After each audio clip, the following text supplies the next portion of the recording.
Chapter 191।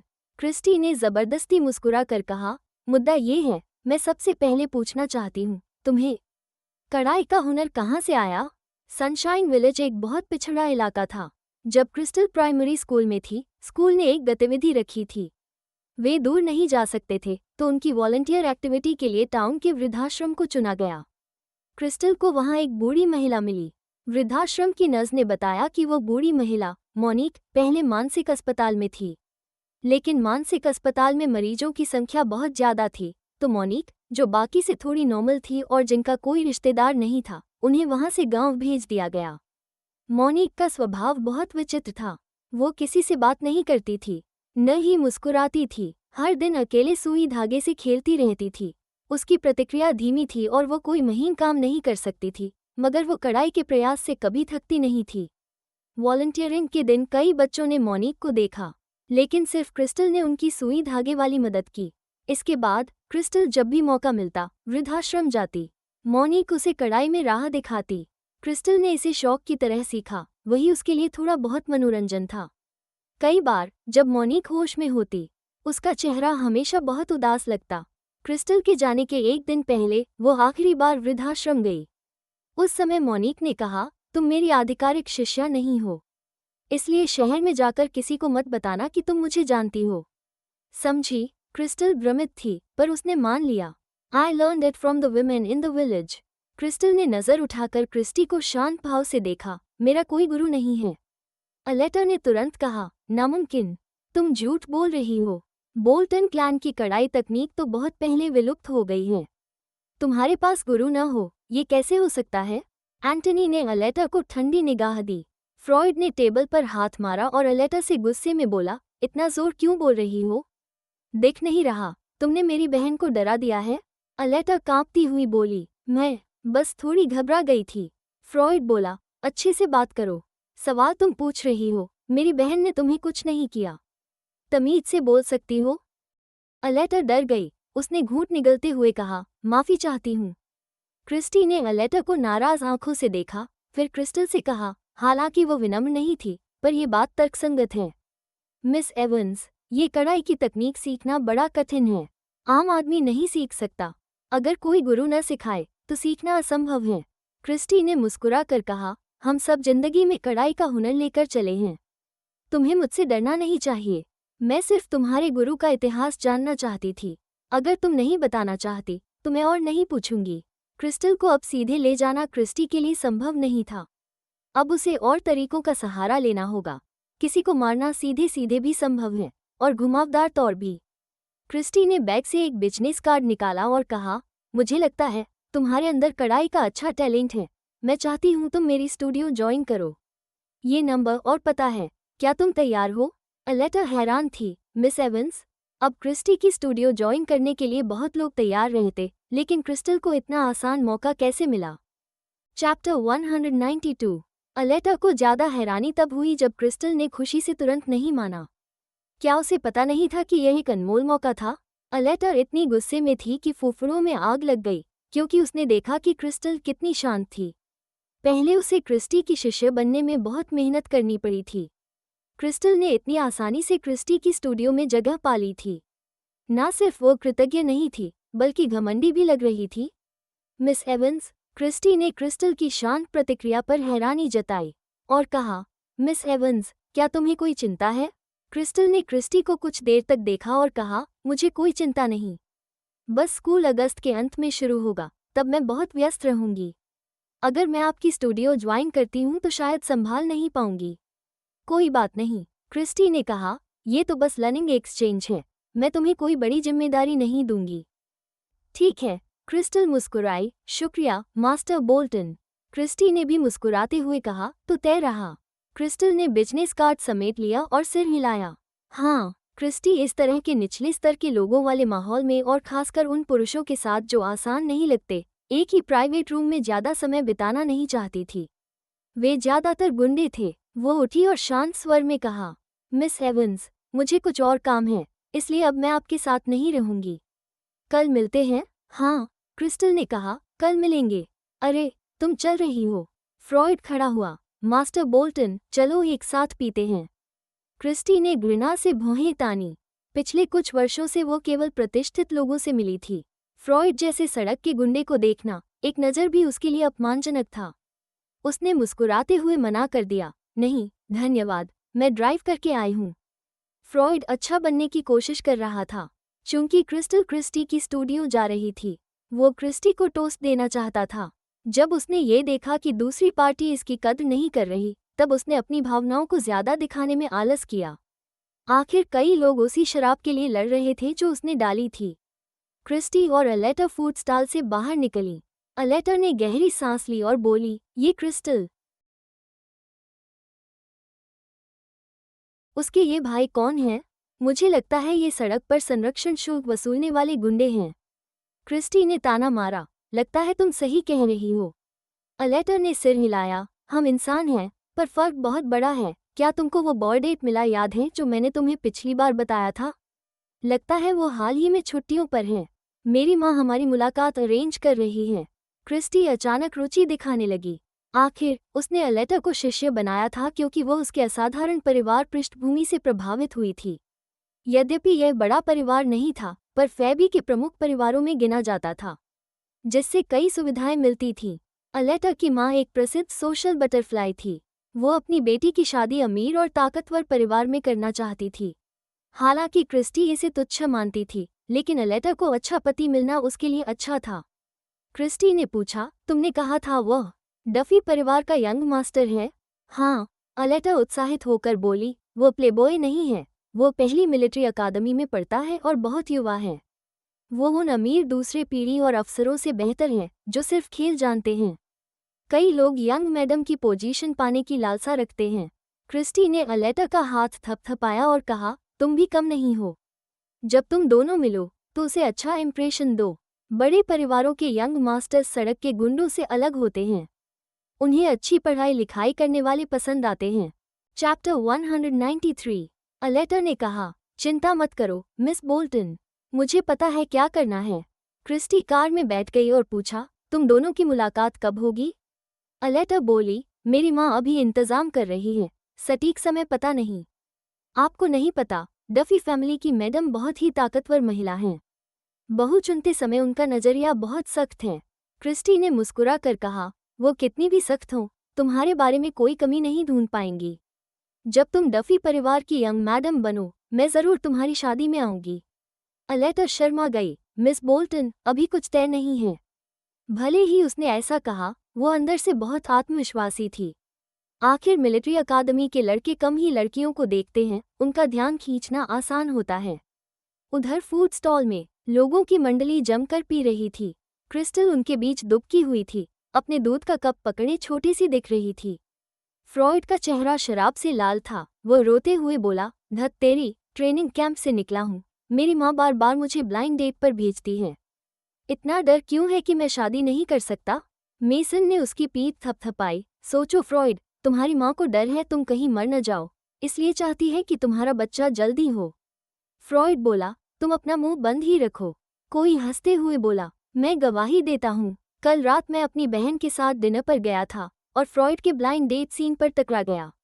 बहुत मजा आया, मेरी बहन और मैं बहुत खुश थे। बताओ तो, एंटनी बड़े शौक से बोला। लड़की जब खाना उठाने वाली थी तो इसने प्लेट घुमा दी, और जब लड़की ने दरवाज़ा खोला, ये खुद कार में बैठ गया। मेरी बहन ठिठक गई। सबसे बड़ी बात, लड़की तैयार थी फ्रॉइड के साथ रहने को, लेकिन फ्रॉइड ने कह दिया उसे लड़के पसंद हैं। लड़की गुस्से में डायरेक्ट रो पड़ी।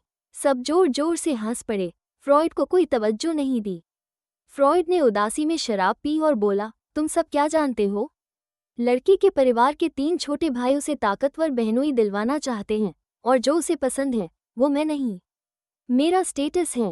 एंटनी बोला, अगर तुम्हारी ये पहचान न हो, कौन तुम्हारे पीछे आएगा? किस्मत है कि डफी फैमिली में जन्म लिया, तुम्हारे पापा ने इतना बड़ा साम्राज्य बना रखा है। संतुष्ट रहो। फ्रॉइड बोला, रईसों की दूसरी पीढ़ी में होना भी बहुत दुख है। क्रिस्टल चुप थी। एंटनी ने देखा कि क्रिस्टल तेज तेज फ्रॉइड की तरफ देख रही थी। पूछा, ये कैसे देख रही हो? क्रिस्टल बोली, मुझे भी रईसों की दूसरी पीढ़ी बनना है। एंटनी बोला, हमारा परिवार तो कई पीढ़ियों से अमीर है, तुमको इतना डिसअपॉइंटमेंट नहीं होना चाहिए। क्रिस्टल ने होंठ से कोड़ लिए, वो मेरी किस्मत नहीं है। एंटनी बोला, फ्रॉइड ने क्या कहा नहीं सुना? रईस की संतान बनना भी कठिन काम है। क्रिस्टल ने कहा, मैं ये कठिनाई भी भुगतने को तैयार हूँ।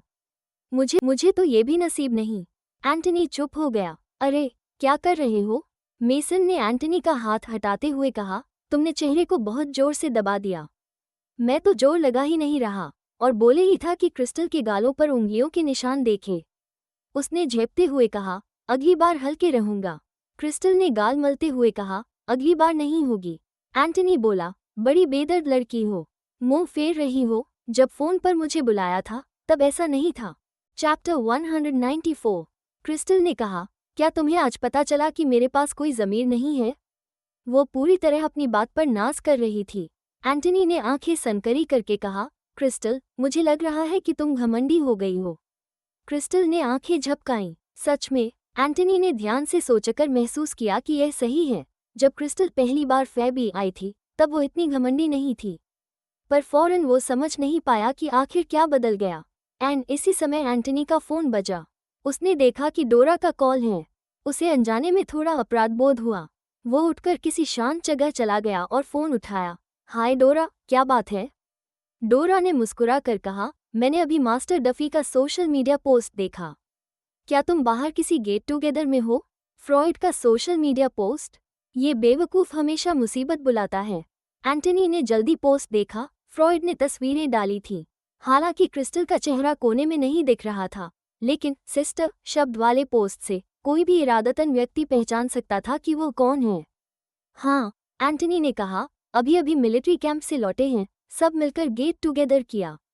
डोरा बिल्कुल साधारण आवाज में बोली, क्रिस्टल भी है ना? मैंने पहचान लिया। हाँ, एंटनी ने कहा, हम रास्ते में मिले और तुम्हें मुझे सफाई देने की जरूरत नहीं।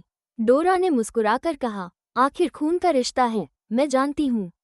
डोरा, मैं बस बताना चाहती थी, कल दोपहर मुझे टी पार्टी का इनविटेशन मिला है।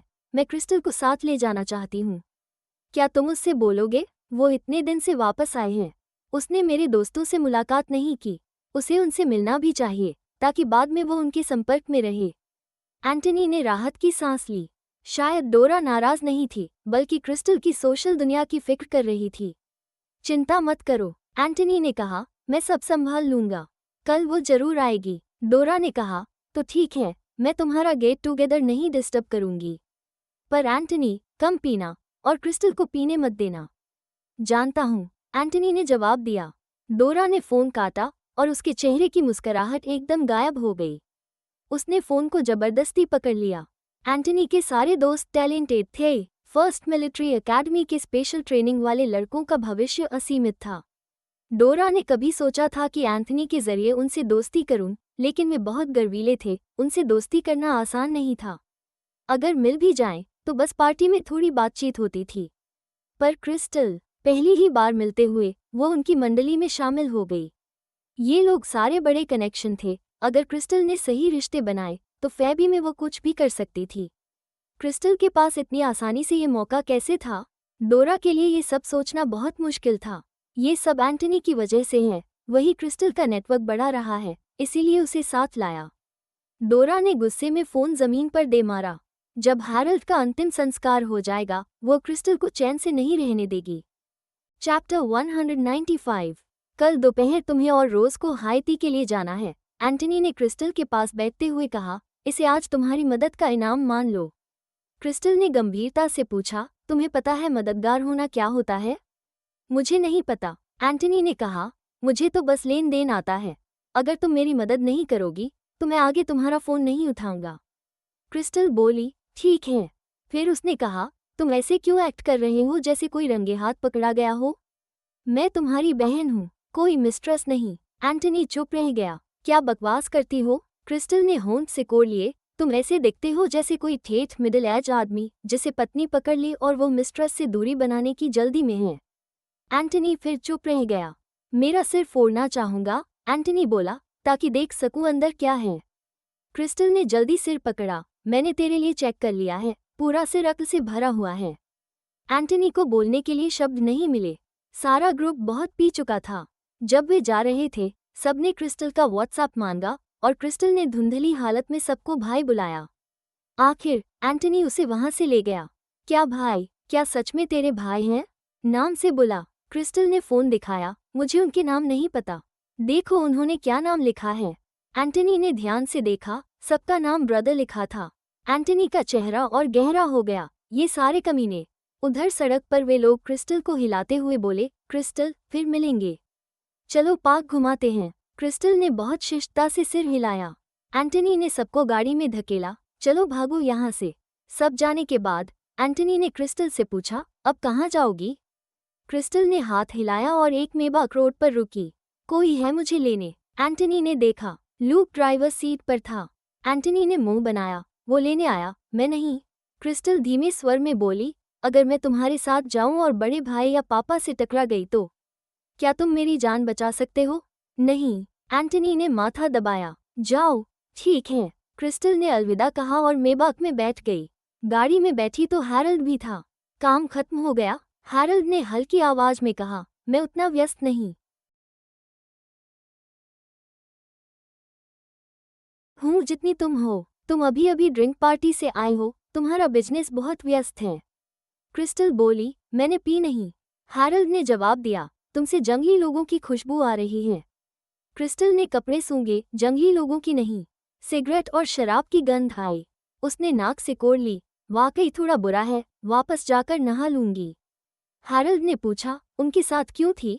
क्रिस्टल ने पूरी स्टोरी संक्षेप में बताई और कहा, मैंने नहीं सोचा था कि इतने सब होंगे। हैरल्ड ने पूछा, पता है कौन थे ये लोग? क्रिस्टल ने उलझकर पूछा, क्या ये एंटनी के क्लासमेट नहीं है? हैरल्ड ने उसकी ओर देखा। उसकी आंखें बिल्कुल मासूम थी। उसे कोई अंदाजा नहीं था कि ये लोग कितने ताकतवर थे। वो मुस्कुराया, हाँ, एंटनी के क्लासमेट ही हैं। क्रिस्टल दूसरों की तरह दोस्ती में स्टेटस नहीं देखती थी। शायद इसी वजह से वो इतनी मासूम और प्यारी थी। ऐसी मासूमियत को बनाए रखना बहुत मुश्किल होता है, लेकिन हैरल्ड उसे बचाने का इच्छुक था। चैप्टर 196। अगले दिन सुबह क्रिस्टल को डेविल की दहाड़ ने जगा दिया। उस बाघ की आवाज़ इतनी तेज और गूंजदार थी कि बाकी निवासियों ने हैरल्ड के पालतू जानवर की शिकायत कर दी तो कोई ताज्जुब नहीं। क्रिस्टल बेहोशी में नीचे आई। जैसे ही उसने पिछला दरवाजा खोला, उसने देखा कि हैरल्ड और लूक पिंजरे के पास खड़े थे और कई डॉक्टर सफ़ेद कोट पहने वहां थे। हैरल्ड का चेहरा सख्त था। उसने माथा सिकोड़ते हुए कहा, अगर तुमने और तमाशा किया तो मुझे किसी से एनेस्थेटिक बेहोशी की दवा लगवानी पड़ेगी। उसका सख्त चेहरा बहुत डरावना था। डेविल भी डर से अपनी पूंछ समेट रहा था, लेकिन अब भी डॉक्टरों के पास नहीं जाना चाहता। वो पिंजरे के कोने में बैठा था, डॉक्टरों को घूर रहा था, जिससे केवल उनकी पसीने छूट गई थी। वैसे सबसे बड़े उम्र वाले डॉक्टर ने पसीना पोंछते हुए कहा, लगता है डेविल आज बहुत खराब मूड में है, क्यों न किसी और दिन कर ले। वो इसी सफ़ेद बाघ का पर्सनल डॉक्टर था, कई बार काम कर चुका था, पर तब भी डरता था। इस स्नो टाइगर का नाम डेविल था और इसका स्वभाव बिल्कुल उसके नाम जैसा शैतानी, अप्रत्याशित, ऊंचे मिजाज वाला। उस डॉक्टर ने हैरल्ड की ओर देखा और मन ही मन माना कि जैसे मालिक वैसे ही पालतू की फितरत होती है। डेविल का स्वभाव मास्टर वाइट से बहुत मिलता है। पुराने डॉक्टर से तो डरे ही रहते थे, उनके सहायक तो बहुत घबराए हुए थे। डेविल और चिड़ियाघर के बाघ बिल्कुल अलग किस्म के थे। उसमें जंगली हिंसा थी, जिससे दबाव महसूस होता था। जब भी वे फ्लावर लैंड में आते, उन्हें लगता जैसे कोई सजा भुगतने आ रहे हों। डर रहता कहीं ये बड़ी बिल्ली उन्हें दांतों का अभ्यास न बना ले। ये रोज ऐसे ही रहता है। हैरल्ड ने ठंडे स्वर में कहा, इसे ज्यादा बिगाड़ मत देना। ये सुनकर बूढ़े डॉक्टर को हिम्मत जुटाकर जाना पड़ा। जैसे ही वो आगे बढ़ा, डेविल की घुराहट ने उसे फिर पीछे धकेल दिया। उद्धरण चिन्ह विस्मयादिबोधक चिन्ह विस्मयादिबोधक चिन्ह विस्मयादिबोधक चिन्ह उद्धरण चिन्ह। वो सचमुच बहुत डरावना था। हैरल्ड ने सिर घुमाया। जैसे ही उसने किसी को देखा, उसकी आवाज़ थोड़ी नर्म हो गई, इधर आओ। डॉक्टर सोचने लगा, मास्टर वाइट किसके लिए ऐसा नर्म हो सकता है। तब उसने देखा, एक छोटी सी लड़की सफ़ेद ड्रेस में दौड़ती आई, हैरल्ड के पास टिक गई और पूछा, क्या हुआ? डॉक्टर उसे देखकर चौंक गया। ये कौन है? हैरल्ड ने जवाब नहीं दिया, बल्कि कहा, डॉक्टर डेविल का मेडिकल चेकअप करेगा, पर वो गुस्सा कर रहा है, तुम ही इसे शांत कराओ। ओह, क्रिस्टल ने सिर हिलाया। वो आगे बढ़ने लगी।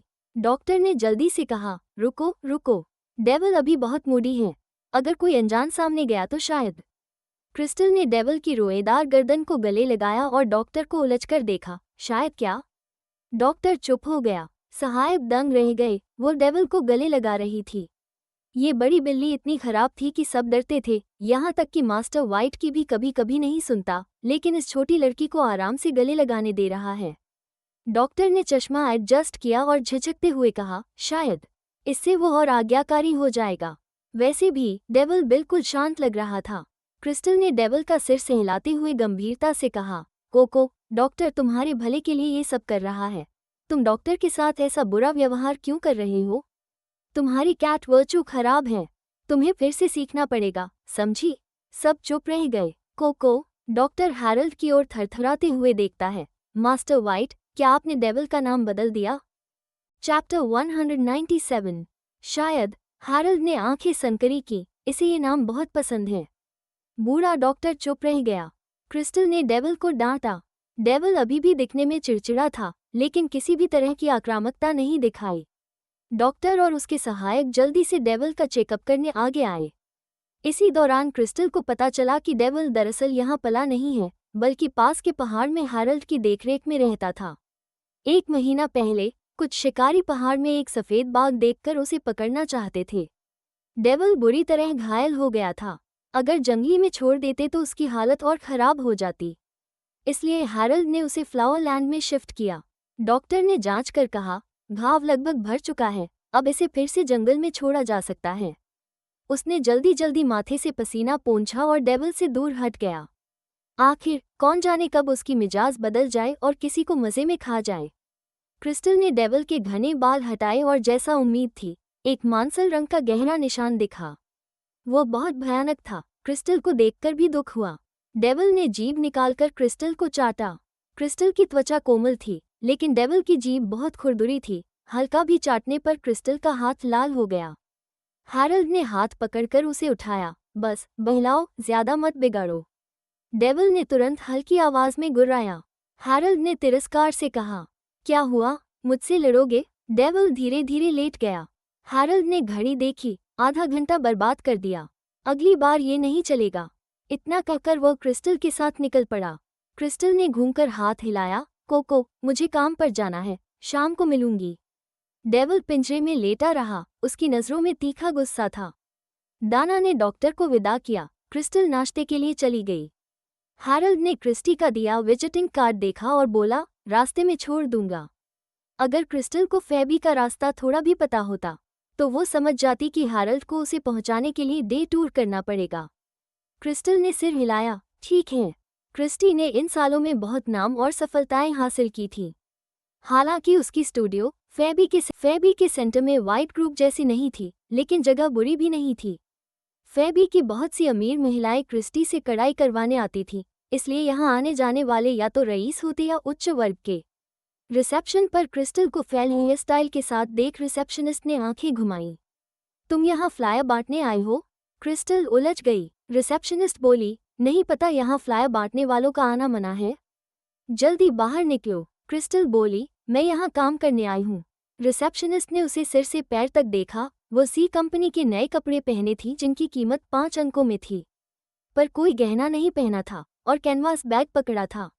रिसेप्शनिस्ट ने मान लिया कि उसके कपड़े नकली हैं। उसे और हीनता से देखा। काम?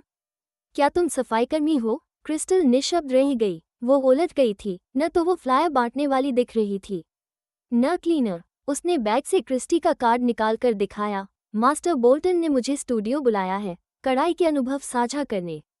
रिसेप्शनिस्ट ने कार्ड देखा और फिर हंसी। अरे सुनो सब, ये कह रही है मास्टर बोल्टन ने इसे अपनी स्टूडियो में बुलाया है। चैप्टर 198। ये सुनकर बाकी लोग भी देखने लगे। किसी ने ताना मारा, एक और पागल? कौन नहीं जानता कि हमारी स्टूडियो नए लोगों को आमतौर पर नहीं लेती? आखिरी बार जिसे चुना गया था वो इंटेंजिबल कल्चरल हेरिटेज का मास्टर था। मुझे नहीं पता ये बिजनेस कार्ड तुम्हें कहाँ से मिला, लेकिन तुमने कहा मास्टर बोल्टन ने तुम्हें बुलाया। ये तो मजाक लग रहा है। अमीर महिलाओं के लिए मास्टर बोल्टन से मिलना भी मुश्किल है। क्या तुम्हें लगता है कि उसके पास तुम्हें बुलाने का समय होगा? बस करो, हमारा समय यहाँ बर्बाद मत करो। क्रिस्टल चुप हो गई। इसी समय लेटर लिफ्ट से बाहर आई। फ्रंट डेस्क के रिसेप्शनिस्टों ने उसे देखा और जल्दी से सिर हिलाकर उसकी सलामती की। नमस्ते मिस सटन, क्रिस्टल ने हाथ हिलाया। मिस सटन, रिसेप्शनिस्ट ने कहा, तुम सही समय पर आई हो। मुझे नहीं पता ये महिला पागल है या नहीं। उसने कहा कि मास्टर बोल्टन ने उसे खुद स्टूडियो में आने का न्योता दिया है। क्या उसे पता नहीं कि वो क्या कर सकती है? अलेटर ने क्रिस्टल की ओर देखा। उसकी बात अभी खत्म भी नहीं हुई थी कि रिसेप्शनिस्ट ने चालाकी से कहा, मैं तुरंत सिक्योरिटी को बुलाती हूँ, जो इसे यहाँ से निकाल दे। उसने ये कहते हुए वॉकी टॉकी उठाने ही वाली थी। अलेटर का चेहरा थोड़ा गंभीर था। उसने कहा, मिया, ये मिस बोल्टन की मेहमान है। तुम्हारा रवैया कैसा है? अगर मिस बोल्टन पूछे तो क्या तुम जिम्मेदारी लोगी? मिया चौंक गई। क्या? हालांकि अलेटर को भी क्रिस्टल पसंद नहीं थी, लेकिन वो क्रिस्टी के खिलाफ नहीं जाती। उसने कहा, मिस एवंस वाकई मास्टर बोल्टन की व्यक्तिगत मेहमान है। अगर मिस एवंस आज असहज महसूस करे और स्टूडियो में शामिल होने से इनकार करे, तो मैं मिया को जिम्मेदार मानूंगी। सभी चुप रह गए। क्रिस्टल तो बिल्कुल साधारण लग रही थी। उसका अधिकार क्या था? माफी चाहती हूँ मिस एवंस।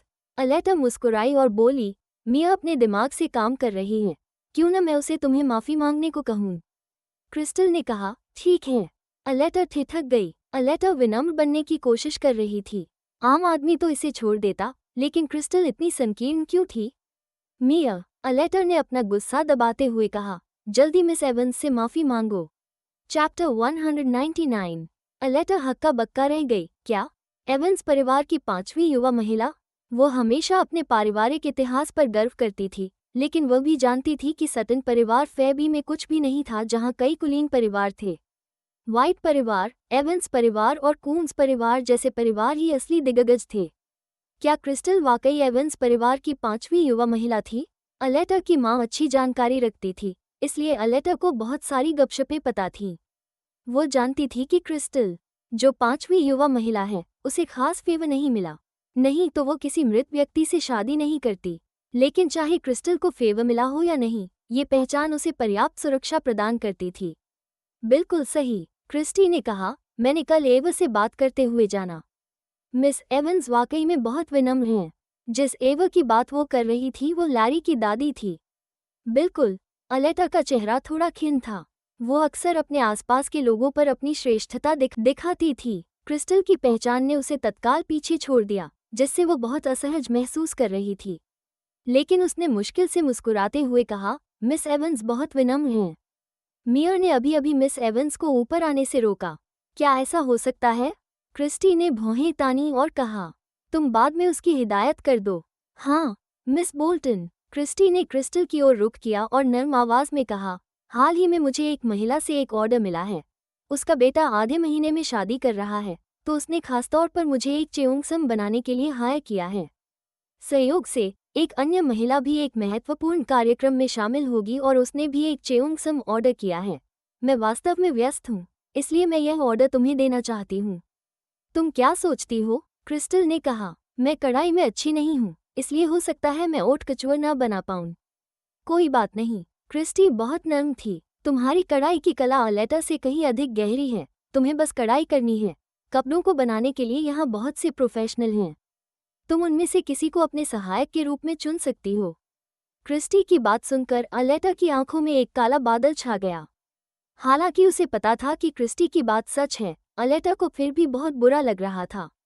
मैं कोशिश करूंगी, क्रिस्टल ने कहा, मैं यहाँ के लोगों को नहीं जानती। तुम मेरे लिए निर्णय ले सकती हो। क्रिस्टी ने कुछ देर सोचा और जोर से कहा, अनाया, इधर आओ। एक पतली महिला ने अपने हाथ में काम छोड़ दिया और आकर बोली, मास्टर बोल्टन, क्या कोई ज़रूरत है? क्रिस्टी ने कहा, यह अनाया है, यहाँ की एक उत्कृष्ट पैटर्न मेकर। वो जवान है, लेकिन कपड़े बनाने में बहुत अच्छी है। उसे तुम्हारा सहायक बना दो। क्रिस्टल ने सिर हिलाया और हाथ बढ़ाया। नमस्ते। क्रिस्टी ने अनाया को क्रिस्टल की पृष्ठभूमि बताई। फिर उसने उसके कंधे पर थपथपाते हुए कहा, अनाया, मैं हमेशा तुम्हारी प्रशंसा करती हूँ। तुम्हें पूरी लगन से मिस एवंस की मदद करनी चाहिए। समझी? अनाया के कंधे हल्का हिले। समझ गई, क्रिस्टी ने संतोषपूर्वक मुस्कुराते हुए कहा। यह अच्छा है। मिस एवंस को स्टूडियो से परिचित कराओ। मुझे एक टॉक अटेंड करना है। अलेटा, मेरे साथ आओ। अलेटा ने सिर हिलाया। जैसे ही मास्टर और शिष्य नीचे उतरे, अलेटा ने भौहें टेढ़ी करते हुए कहा, मिस बोल्टन, आप इतनी महत्वपूर्ण जिम्मेदारी क्रिस्टल को कैसे दे सकती हैं? मिसेस मैकएडम्स हमारी महत्वपूर्ण ग्राहक हैं। क्रिस्टी ने उस पर नजर मारी और हल्के स्वर में कहा, मैंने तुम्हें कई बार कहा है, जब भी कुछ होता है इतनी जल्दबाजी मत दिखाओ। कब सीखी तुमने ये बात? चैप्टर 200। क्रिस्टी ने कहा, मिसेस मैकएडम्स एक महत्वपूर्ण ग्राहक हैं और मिसेस कुक नहीं। दोनों पक्षों को ठेस नहीं पहुंचानी। तुम मुझसे क्या चाहते हो? अलेटर ने जल्दी कहा, मैं कर सकती हूँ। क्रिस्टी ने बीच में ही टोक दिया, अलेटर, क्या तुम्हें पता है कि मिसेस मैकएडम्स और मिसेस कुक का रिश्ता अच्छा नहीं है? मुझे पता है, अलेटर ने जवाब दिया। ये दोनों महिलाएं एक दूसरे की दुश्मन थीं। 20 साल से भी अधिक समय बीत चुका था, लेकिन इनके झगड़े आज भी कई लोगों के बीच जाने जाते थे।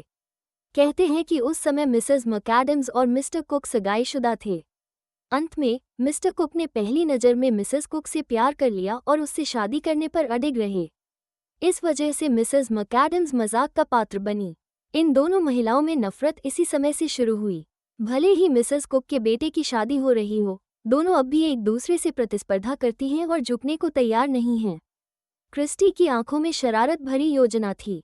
उसने कहा, मैं नहीं चाहती कि तुम मिसेस मैकएडम्स के लिए कपड़े बनाओ क्योंकि यह तुम्हारे भले के लिए है। बाद में तुम समझोगी। क्रिस्टल एवंस परिवार की 5वीं युवती थी। क्रिस्टी उसके खिलाफ कुछ नहीं कर सकती थी, लेकिन मिसेस मैकएडम्स और मिसेस कुक दोनों ही अमीर और प्रभावशाली महिलाएं थीं। स्थिति अलग हो सकती थी। एवंस परिवार क्रिस्टल को महत्व नहीं देता था। उस समय क्रिस्टल को निश्चित रूप से त्याग दिया, बाकी तुम्हारा होगा, दिया जाएगा। तब उसके पास फेबी से क्रिस्टल को पूरी तरह गायब करने का तरीका होगा, मोनिक की आखिरी मौजूदगी को मिटाने के लिए। बोल्टन परिवार की कड़ाई की तकनीक केवल क्रिस्टल की हो सकती है। अनाया चुप रहती थी। उसने क्रिस्टल को स्टूडियो के बारे में थोड़ा बहुत परिचय दिया, फिर क्रिस्टल को उसके लिए निर्धारित कमरे में ले गई। उसने कहा, मिसेस मैकएडम्स ने यहाँ कई कपड़े बनवाए हैं। मैं उनकी पसंद को अच्छी तरह जानती हूँ। मैं तुम्हारी मदद कर सकती हूँ। क्रिस्टल ने सिर हिलाया और कहा, धन्यवाद। अनाया ने कुछ कहना चाहा, लेकिन रुक गई। क्या मास्टर बोल्टन और तुम्हारे बीच कोई शिकवा गिला है? नहीं। क्रिस्टल ने पलकें झपकाईं। क्या हुआ? कुछ नहीं। अनाया ने अपने चश्मे को ऊपर किया और कहा, तुम अचानक आए हो। कोई तुम्हें नहीं जानता, इसलिए वे तुम्हारे बारे में पीछे से बातें करेंगे।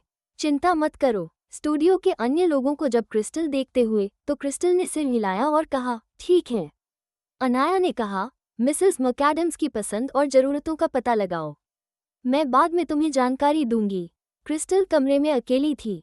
उसने क्रिस्टी द्वारा उसके लिए तैयार की गई चीज़ों को देखा। वे वाकई अच्छे सामान थे। चाहे सुइयां हों, कपड़े हों या कढ़ाई की जगह, सब उच्च गुणवत्ता के थे। उसने अपना फ़ोन निकाला, 2 फोटो ली और हैरल्ड को भेजा। क्रिस्टल ने लिखा, आज से मैं कोई आवारागर्द नहीं। हैरल्ड ने तुरंत जवाब दिया, क्या तुम्हें वेतन मिलता है?